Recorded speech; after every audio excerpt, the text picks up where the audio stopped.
Welcome back. एक रियासत दो कानून, एक जानिब नस्ला टावर टूट रहा है जबकि दूसरी जानिब महमूदाबाद में गैर कानूनी तामीरात का सिलसिला तेजी से जारी है। इस हवाले से आपको दिखाते हैं सोनी पारस की ये खसूसी रिपोर्ट।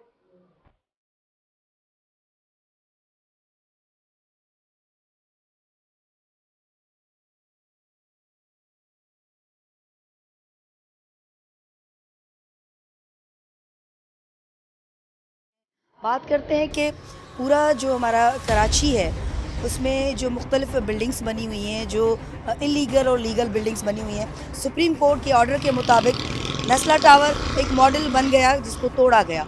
अभी भी काम उसका चल रहा है, उसको तोड़ने का काम चल रहा है। लेकिन जो दूसरी जगहों पर दूसरे एरियाज़ में बिल्डिंग्स का काम चल रहा है, बिल्डिंग्स बन रही हैं, किस तरह कितने माले की परमिशन है, कितने माले तक बिल्डिंग कोई बनानी है और कितनी इलीगल बनाई जाती है, आप देख रहे हैं। जी, तो हम महमूदाबाद के इलाके में मौजूद थे जहाँ पर हमने जो बिल्डर माफिया का जो एक ग्रोह है, माफिया जो टोला है एक, उसने पूरे महमूदाबाद पर एक अजीब किस्म का कब्जा किया हुआ है, जहाँ पर सुप्रीम कोर्ट एक तरफ नोटिस देती है कि इलीगल जो बिल्डिंग्स हैं वो गिरा दी जाएँ, वहीं पर जो है वो ये सिलसिला भी है कि इलीगल चीज़ें बन रही हैं, इलीगल बिल्डिंग्स बन रही हैं। क्यों बन रही हैं, किस तरह बन रही हैं, ये कुछ पता नहीं।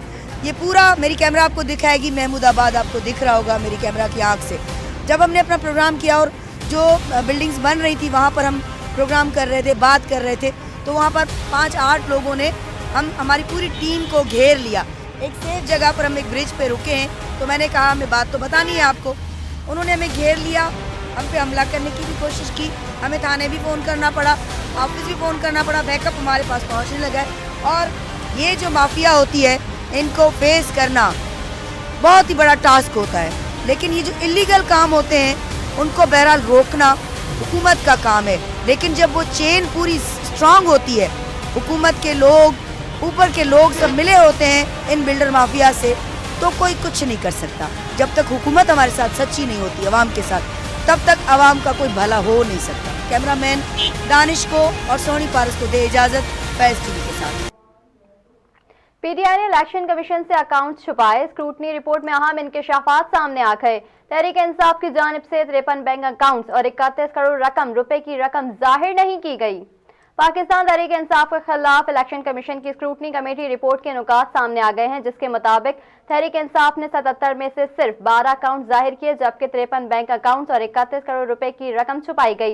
रिपोर्ट के मुताबिक पीटीआई के 2008 और 2009 के 2 बैंक खातों को जाहिर नहीं किया गया। पीटीआई ने न्यूजीलैंड और कनाडा के अकाउंट्स तक रसाई नहीं दी, जबकि बगैर जाहिर शुदा फंड्स के बारे में स्टेट बैंक की रिपोर्ट में इंकशाफ हुआ है। रिपोर्ट में इंकशाफ हुआ है कि तहरीक इंसाफ ने इलेक्शन कमीशन के सामने 53 पार्टी बैंक अकाउंट छुपाए, जबकि स्टेट बैंक ने इंकशाफ किया है कि रिकॉर्ड के मुताबिक पीटीआई के 65 बैंक अकाउंट्स हैं। पीटीआई की जानिब से इलेक्शन कमीशन में अहतियात से मुतालिक गलत मालूमात फराहम की गई। रिपोर्ट में बताया गया है कि स्टेट बैंक के बैंक स्टेटमेंट से जाहिर है कि पीटीआई को 1 अरब 64 करोड़ रुपए की अहतियात मौसूल हुई और पीटीआई ने 31 करोड़ रुपए से ज्यादा रकम इलेक्शन कमीशन में जाहिर नहीं की।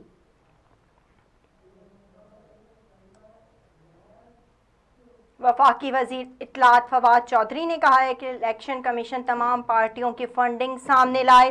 पीटीआई का फंडिंग सिस्टम कानूनी है, लोग अगर किसी पर पुरएतमाद है तो वो इमरान खान है।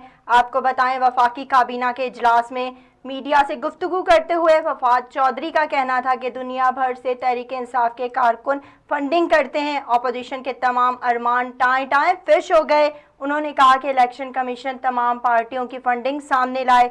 साबिक वजीर आजम नवाज शरीफ ने मनी लॉन्ड्रिंग के लिए पार्टी का अकाउंट इस्तेमाल किया। मरकजी बैंक की रिपोर्ट इलेक्शन से पहले की रिपोर्ट है। मरकजी बैंक की रिपोर्ट नून लीग के दौर की है, लेकिन अकाउंट 26 हैं, जिनमें से 8 गैर फाल हैं।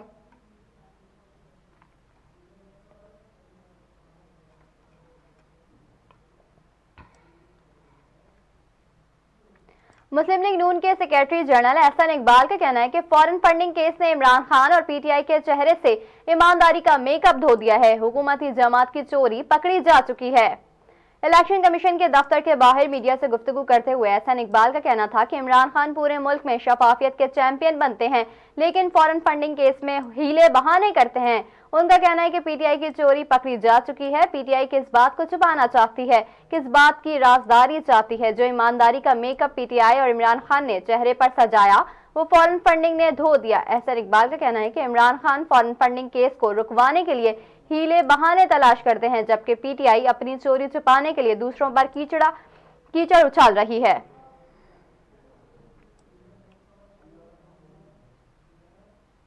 वफाकी वजीर असद उमर ने कहा है कि तहरीक इंसाफ ने शफाफ तरीके से फंड इकट्ठे किए। माउना फंडिंग केस की माली सियासत पर मुस्बत असरात हो सकते हैं। उनका कहना था कि पीपल्स पार्टी नून लीग की स्टैंडिंग कमेटी से भी रिपोर्ट तलब की जाए। आपको बताएं, असद उमर ने दीगर रहनुमाओं के हमरा इलेक्शन कमीशन ऑफिस के बाहर मीडिया से गुफ्तगू करते हुए कहा कि केस को शफाफ और गैर जानिबदार तरीके से चलाया जाए। केस मुल्क की सियासत पर मज़बूत असरात हो सकते हैं। पीपल्स पार्टी और नून लीग के लिए भी स्क्रूटनी कमेटी बन चुकी है।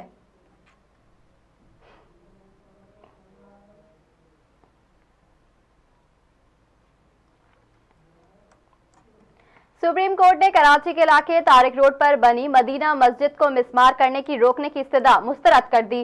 दौरान समाअत चीफ जस्टिस का कहना था कि ये पाक तो हमने अपनी आंखों से देखा है। कराची में तजावुजात गिराने से मुतालिक केस की समाअत चीफ जस्टिस गुलजार अहमद की सरबराही में सुप्रीम कोर्ट में हुई। अटॉर्नी जनरल खालिद जावेद खान ने तारिक रोड पर कायम मदीना मस्जिद मिसमार करने के हुक्म पर नजरसानी की इस्तदा की और कहा कि सुप्रीम कोर्ट से दरख्वास्त है कि अपने 28 दिसंबर के हुक्म पर नजरसानी करे। अटॉर्नी जनरल खालिद जावेद का कहना था कि सुप्रीम कोर्ट के हुक्म की वजह से मजहबी तनाव जन्म ले रहा है, जिस पर चीफ जस्टिस ने कहा कि सिंध हुकूमत चाहे तो मस्जिद के लिए मुतबादल जमीनें दे दे। खालिद जावेद का कहना था कि मस्जिद मिसमार करने के हुक्म से बहुत से सवालात उठ रहे हैं, जिस पर चीफ जस्टिस ने कहा कि अटॉर्नी जनरल साहब, यह पाक तो हमने अपनी आंखों से देखा है। जस्टिस काजी अमीन ने कहा कि जमीनों के कब्जे में मजहब का इस्तेमाल हो रहा है। आप हुकूमत के नुमाइंदे हैं, चाहते हैं आसमान गिर जाए, हुकूमत ना गिरे।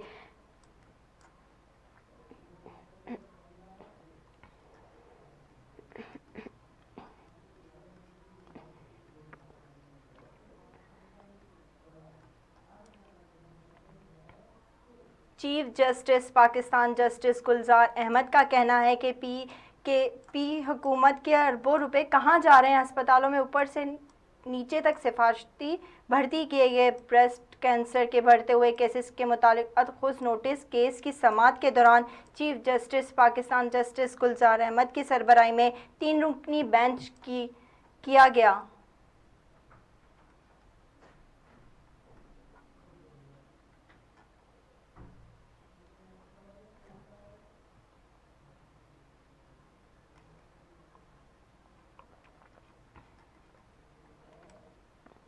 वज़ीर-ए-आज़म इमरान खान ने कहा है कि मराद याफ्ता तबके और आम शहरी पर कानून का इतलाक यकसा होना चाहिए। हुकूमत कानून की बालादस्ती पर यकीन रखती है। वज़ीर-ए-आज़म इमरान खान से इंसाफ लॉयर्स फोरम के वफ्द ने मुलाकात की, जिसमें additional secretary general Pakistan Tehreek Insaf Aamir Mahmood Kiani के अलावा chairman ILF senator Ali Zafar, Naveed Suhail Malik, Fayyaz Ahmed, Mehr Kaiser Abbas Shah, Umair Niazi, Anees Hashmi, Waseem शामिल थे। मुलाकात में ILF की मुख्तलिफ उमूर पर बातचीत हुई। वज़ीर आज़म ने इस मौके पर कहा कि हुकूमत कानून की बालादस्ती पर यकीन रखती है और इस बात पर जोर दिया कि मराद याफ्ता तबके और आम शहरी पर कानून का इतलाक यकसा होना चाहिए।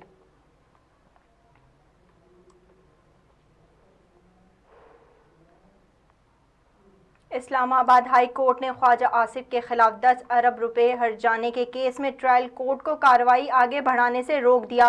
अदालत ने वज़ीर आज़म इमरान खान को नोटिस जारी करते हुए जवाब तलब कर लिया। इस्लामाबाद हाई कोर्ट में वज़ीर आज़म के बयान पे जरे का हक ख़त्म करने के फैसले के खिलाफ दरख्वास्त पर समाअत हुई। वकील ख्वाजा आसिफ ने मौक़िफ़ अपनाया कि ट्रायल कोर्ट ने इमरान खान के बयान पर हर्जे का हक ख़त्म कर दिया। चीफ जस्टिस अतर मिनुल्लाह ने इस्तफसार किया कि केस के बारे में हम मज़ीद बात करेंगे।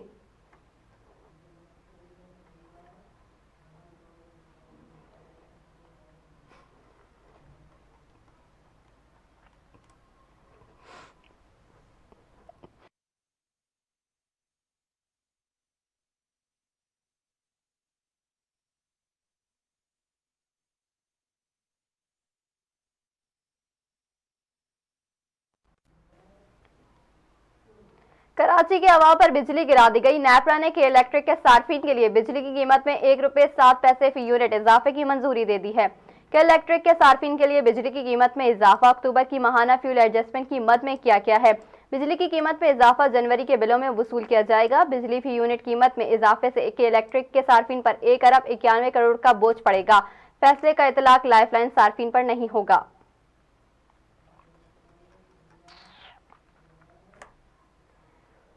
वज़ीर सेहत पंजाब डॉक्टर यास्मीन राशिद को कोरोना में मुब्तला हो गई। तर्जुमान के मुताबिक कोरोना की तशखीस के बाद डॉक्टर यास्मीन राशिद ने खुद को घर में करंतना कर लिया। आपको बताएं, तर्जुमान का कहना है कि यास्मीन राशिद आज डेंगू से मुतालिक इजलास में शरीक थी, जिसमें चीफ सेक्रेटरी भी मौजूद थे। इजलास में शरीक तमाम अफराद को भी कोरोना टेस्ट कराने का कहा गया। यास्मीन राशिद का कहना है कि बेटा अमरीका पहुँचने पर कोरोना टेस्ट मुस्बित आया तो अपना भी टेस्ट करवा लिया जो मुस्बित आया।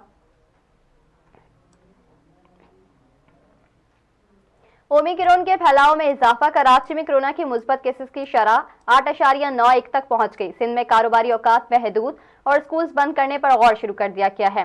कराची में ओमिक्रॉन केसेस की तादाद 148 तक पहुंच गई। कोविड केसेस की तादाद में भी बतदरीज इजाफा होने लगा। महकमा सेहत ने हुकूमत सिंध को कारोबारी औकात महदूद करने और तालीमी इदारे बंद करने की सिफारिश कर दी है। दूसरी जानिब कोविड के केसेस में भी इजाफा होने लगा है, जिसके पेश नज़र महकमा सेहत सिंध ने कारोबारी औकात महदूद करने की हुकूमत सिंध को सिफारिश कर दी है, जिसके मुताबिक मुख्तलिफ इस्लामी स्कूल्स बंद करने पर भी गौर किया जा रहा है। इस हवाले से 2-3 रोज में फैसला मुतवक्के है। कराची में कोरोना के मुस्बत केसेस की शरह 8.91 तक पहुंच गई है।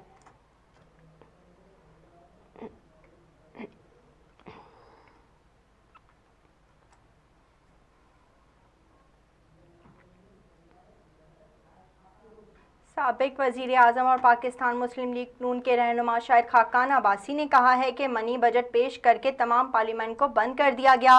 बजट में 1000 अरब के रद्दोबदल का कौन जिम्मेदार है? हुक्मरान को छोटे केसेस का जवाब देना होगा।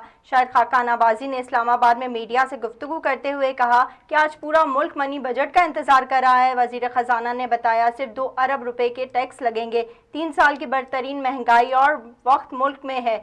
बजट में 1000 का रद्दोबदल कहाँ गया? इसकी जिम्मेदारी किस पर जाती है? उनका कहना था कि 6 माह पहले बजट बनाकर कोई जवाब देने वाला नहीं। IMF से क्या मुआहिदा हुआ, इसका जवाब देने वाला भी कोई नहीं।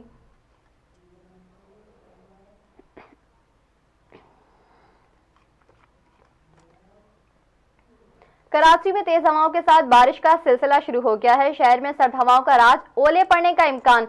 बलूचिस्तान में बर्फबारी और शदीद बारिशों के बाद सैलाबी रेलों ने तबाही मचा दी।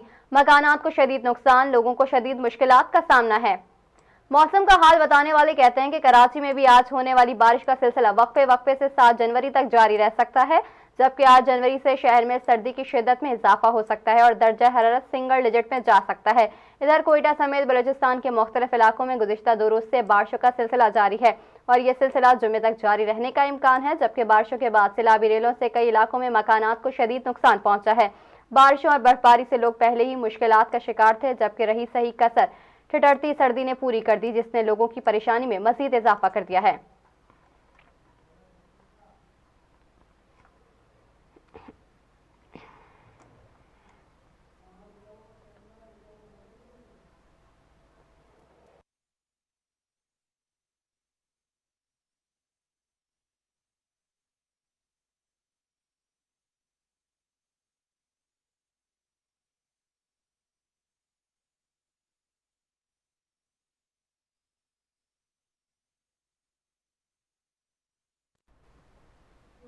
बुलेटिन में इलाकाई खबरें शामिल करते हैं। पाकिस्तान पीपल्स पार्टी के मरकजी रहनुमा सैयद खुर्शीद अहमद शाह ने कहा है कि जून तक डॉलर और पेट्रोल की कीमत 200 रुपये तक जा पहुंचेगी। इनका कहना था कि इस हुकूमत ने मईशत और मल्की हालात को का क्या हशर किया। आने वाली हुकूमत को इन्हें मामूल पे लाने में 5 साल लग सकते हैं। आपको बताएं, सखर में अपनी रिहाइश गाह पर गुफ्तगू करते हुए उनका कहना था कि डॉलर और पेट्रोल की कीमत 200 रुपये तक जा पहुंचेगी। बात PTI जब से वजूद में आई है वो ड्राई क्लीन ही है, इसलिए वो हर बार फॉरेन ड्रिंक स्टैंड लेती है और स्टे इसलिए लेती है कि इसकी कई फॉरेन फंडिंग सबके सामने ना आ जाए।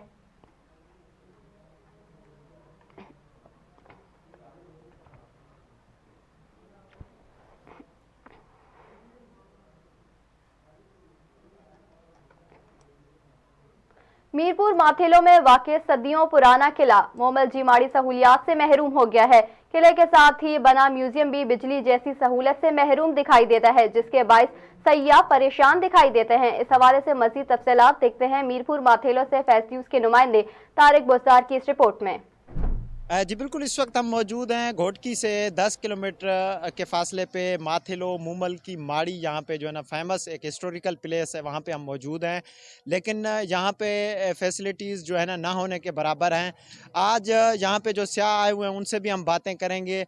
और ये जो आपको मेरे पीछे नज़र आ रहा है, ये है मूमल की माड़ी, एक फेमस जगह है। तो फिर चलते हैं स्याहों की तरफ, स्याहों से बात करते हैं कि कौन-कौन सी चीज़ों की यहाँ पे ज़रूरत है। यहाँ पे ट्रांसफार्मर जला हुआ है और भी बहुत सारे जो है ना यहाँ पे फैसिलिटीज़ की ज़रूरत है। तो फिर चलते हैं स्याहों की तरफ। यहाँ जो म्यूजियम है वो एक तारीखी वर्षा है, जहाँ लाइट का बड़ा प्रॉब्लम ये है कि 6 मंथ से ज़्यादा हो गए हैं, ट्रांसफार्मर सड़ा हुआ है, उसको रिपेयर किया जाए। मेरा ये गुजारिश है डीसी घोटकी उस्मान अब्दुल्ला और दीगर सकाफत खातों वालों से कि ये जो लाइट का प्रॉब्लम है, जो स्याह आ रहे हैं यहाँ विज़िट के लिए, उनको कुछ भी नज़र नहीं आ रहा।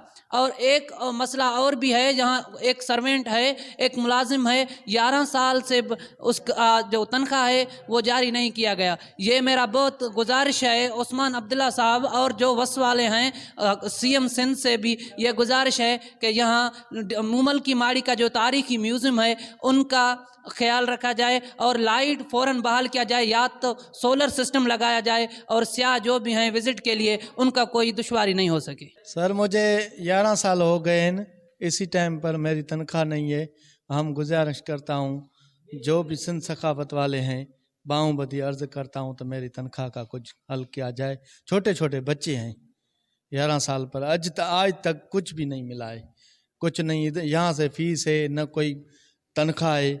इल्तिजा करते हैं कि वो ट्रांसफार्मर बहाल करवाएं। जी बिल्कुल, आपने आए हुए स्याहों की बातें सुनी। इनका यही कहना है जो है ना ट्रांसफार्मर हुआ है, बिजली का मसला है और उसके अलावा यहाँ पे फैसिलिटी नहीं है अच्छी तरीके से, ताकि लोग स्याह आएँ और उनको जो है ना अच्छे से अच्छी फैसिलिटी मिल सके। और यहाँ पे जो काम करने वाला एक मुलाजिम है उसको जो है ना 11 साल से तनख्वाह भी नहीं दिया गया है। इन्होंने डीसी घोटकी से अपील किया है कि सबसे पहले जो है ना यहाँ पे ट्रांसफार्मर का काम है उसको रिपेयर किया जाए और उसके बाद उस मुलाजिम को जो है ना तनख्वाह दिया जाए। कैमरा टीम के साथ तारिक बुज़दार, फैज़ न्यूज़, मीरपुर मादी। टंडो बागों में ट्रॉलर से यूरिया खाद की बोरियां लूटने का मुकदमा सरकारी मुद्दत में दर्ज। 50 से ज़ायद अफराद नामजद। पुलिस ने मुख्तलिफ मकामात पर छापे मारकर 20 अफराद को गिरफ्तार कर लिया। हफ्ते के रोज़ झंडो रोड पर ट्रॉलर से सोना यूरिया खाद की 600 बोरियां ली गई थी। वाक़े का मुकदमा टंडो बागो पुलिस ने सरकारी मुद्दत में दर्ज कर लिया। पुलिस ने मुतअद्दिदा मुल्ज़िमान को गिरफ्तार भी कर लिया था। दूसरी तरफ टंडो बागो पुलिस ने मुख्तलिफ मकामात पर छापे मारकर लूटने वाली खाद की 200 बोरियों से ज़ायद तहवील में ले ली।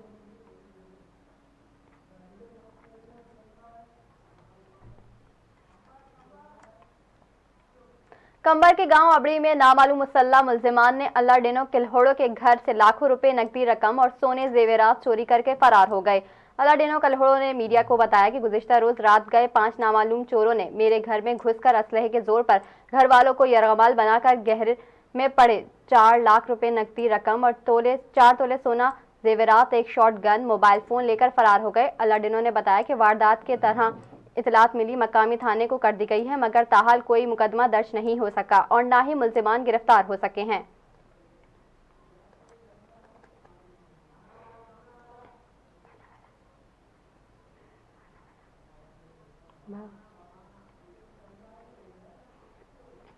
भवाना सर्दी की शिद्दत में इजाफे के साथ चोरी की वारदातों में भी इजाफा हो गया। थाना भवाना की हदूद में मुबैना तौर पर ट्रांसफार्मर चोरी की 2 वारदातें सामने आईं। आपको बताएं, भवाना बाईपास के करीब नामालूम चोर मोहम्मद सकलैन नामी ज़मींदार का ट्रांसफार्मर, जबकि दूसरी वारदात में करीबी आबादी इकबाल नगर का ट्रांसफार्मर ले उड़े। इस हवाले से मोहम्मद सकलैन का कहना है कि रात को नामालूम चोर इनकी मोटर का ट्रांसफार्मर चोरी करके ले गए, जबकि करीबी आबादी इकबाल का भी ट्रांसफार्मर ले उड़े। इनका कहना था कि 4 साल पहले भी इनका ट्रांसफार्मर चोरी हुआ था। बाईपास करीब है, अगर यहाँ पुलिस नाका होता, गश्त होता तो वारदातें सामने ना आती।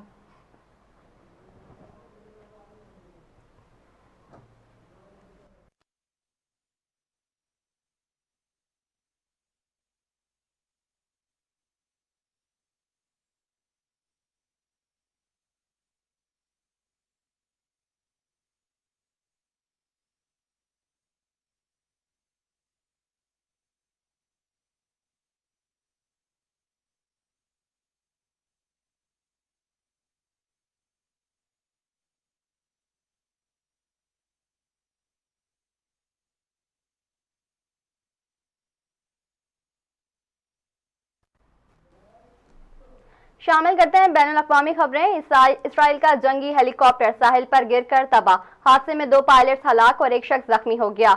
आलमी खबर रसा इदारे के मुताबिक इसराइल का फौजी हेलीकॉप्टर तरबियती परवाज पर था। परवाज भरने के कुछ देर बाद फौजी हेलीकॉप्टर दौरान हिचकोले खाते हुए जमी बोस हो गया, जिसके नतीजे में 2 पायलट्स हलाक और अमले का 1 रुकन शदीद जख्मी हो गया। हेलीकॉप्टर हादसे में जख्मी होने वाले शख्स एक फिजाई मुबस्सिर था, जिसे अस्पताल मुंतकिल कर दिया गया है। जख्मी शख्स की हालत तशवीशनाक बताई जा रही है।